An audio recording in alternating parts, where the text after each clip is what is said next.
¿No le gustaría tener una frase mágica que sirva para detener las discusiones, para eliminar malos sentimientos, crear buena voluntad y hacer que se le escuche atentamente? ¿Sí? Pues bien, aquí está. Comience diciendo: yo no lo puedo culpar por sentirse como se siente. Si yo estuviera en su lugar, no hay duda de que me sentiría de la misma manera. Una frase como esa suavizará a la persona más pendenciera del mundo. Y usted puede pronunciarla con toda sinceridad, porque si estuviera usted en el lugar del otro, es evidente que pensaría como él. Un ejemplo. Tomemos a Al Capone. Supongamos que usted hubiera heredado el mismo cuerpo y el temperamento y el cerebro que heredó Al Capone. Supongamos que hubiese tenido usted su misma educación, sus experiencias y ambiente.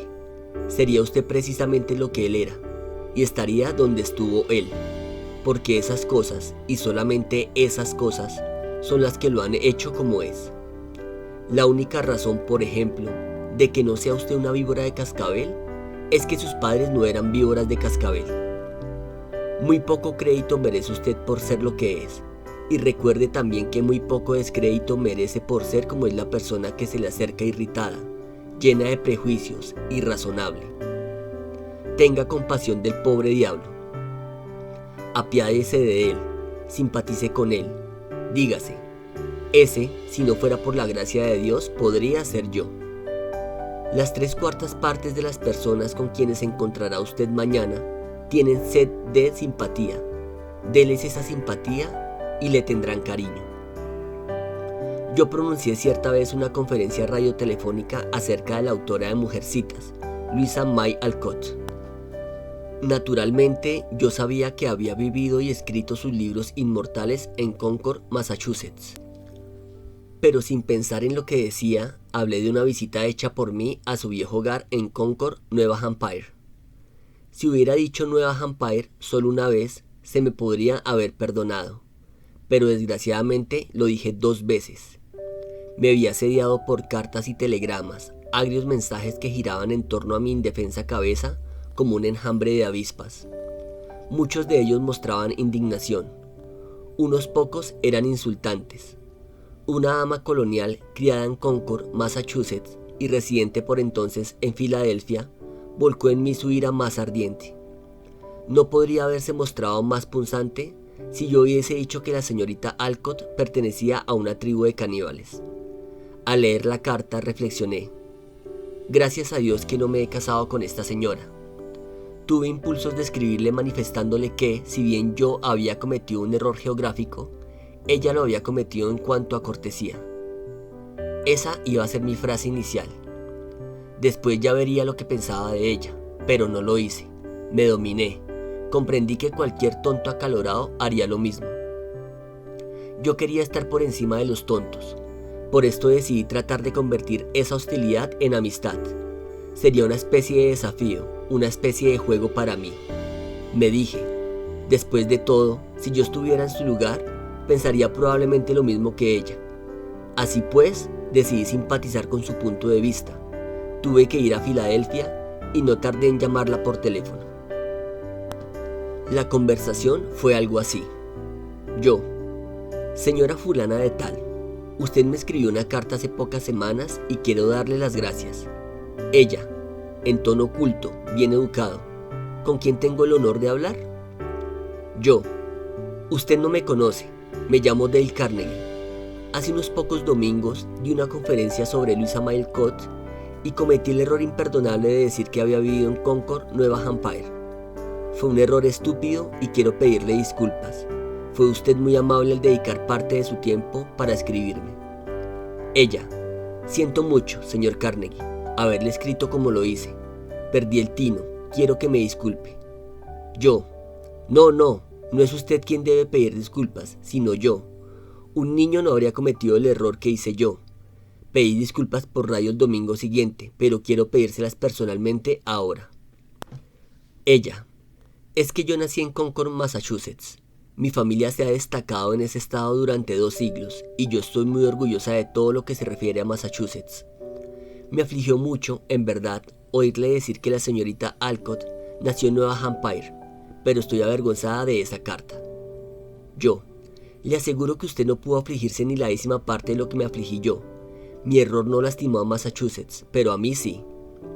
Pocas veces las personas de su posición y su cultura tienen tiempo para escribir a quienes hablan por radio, y abrigo la esperanza de que me escribiera otra vez si nota algún error en mis conferencias.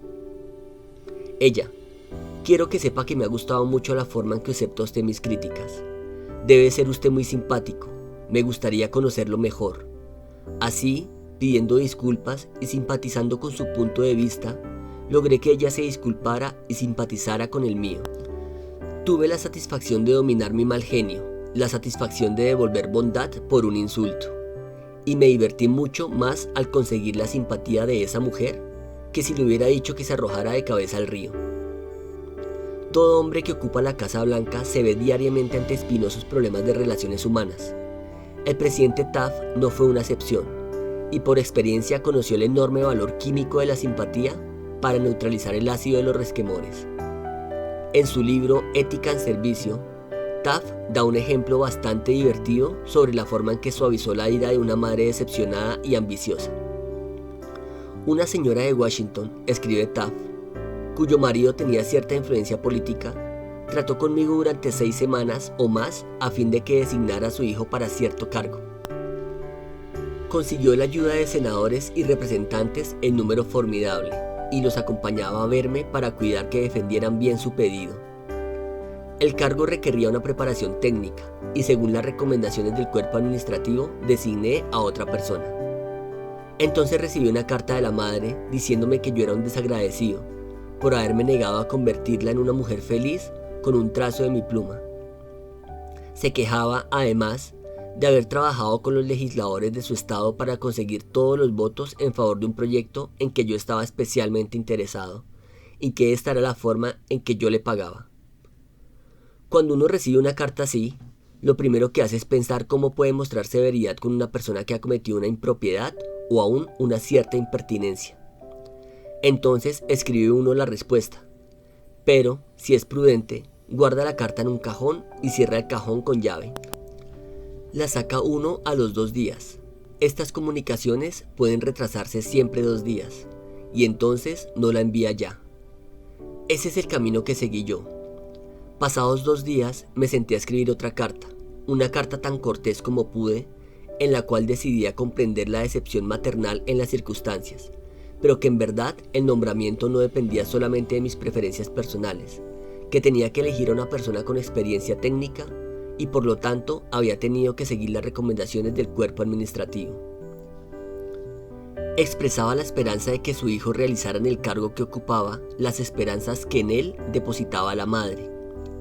Esto la calmó y me escribió para decirme que lamentaba haberme enviado la primera carta. Pero el nombramiento no fue confirmado enseguida, y al cabo de un tiempo recibí una carta que figuraba ser del marido de esta mujer, aunque la letra era la misma de antes. Se me informaba en esta carta que debido a la postración nerviosa sufrida por la decepción de la señora en este caso, había tenido que ponerse en cama y sufría ahora un grave cáncer al estómago. ¿No querría yo devolverle la salud retirando el primer candidato y reemplazándolo por su hijo? Tuve que escribir otra carta, esta vez al marido, para decirle que esperaba que el diagnóstico no fuera exacto, que lo acompañaba en la pena que debía producirle la enfermedad de su esposa, pero que me era imposible retirar el nombre del candidato al cargo. El hombre por mí designado fue confirmado, y 2 días después de haber recibido esa carta, dimos una fiesta en la Casa Blanca. Las primeras 2 personas que llegaron a saludar a mi esposa y a mí fueron el marido y la mujer del caso, a pesar de que ella había estado postrada tan poco tiempo antes.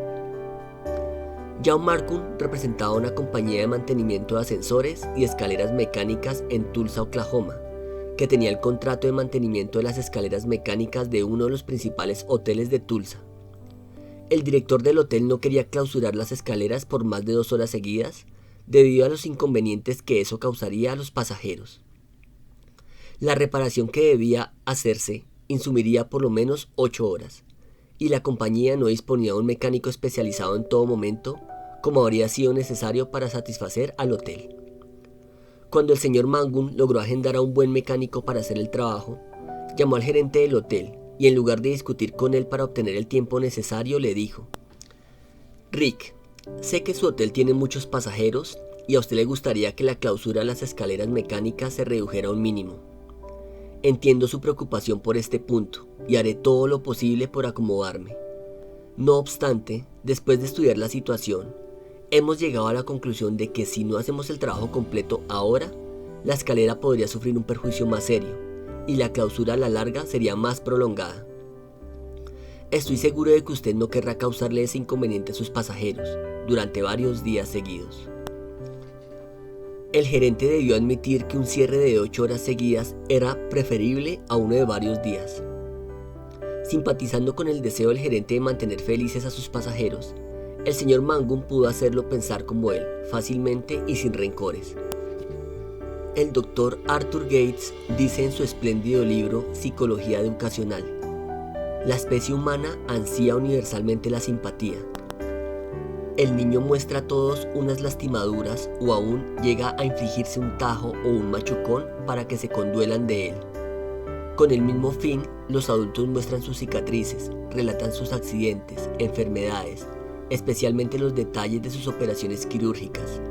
La autocondolencia por los infortunios reales o imaginarios es, en cierto modo, una práctica casi universal. De manera que si usted quiere que los demás piensen como usted, ponga en práctica la regla número 9. Muestre simpatías por las ideas y deseos de la otra persona. Recuérdelo, muestre simpatía por las ideas y deseos de la otra persona. Si te gustó este audio, dale clic en me gusta, compártelo y no olvides suscribirte. También déjanos tus comentarios. Te habla Alejandro Páez. Te envío un fuerte abrazo y nos vemos en un próximo video. Hasta pronto.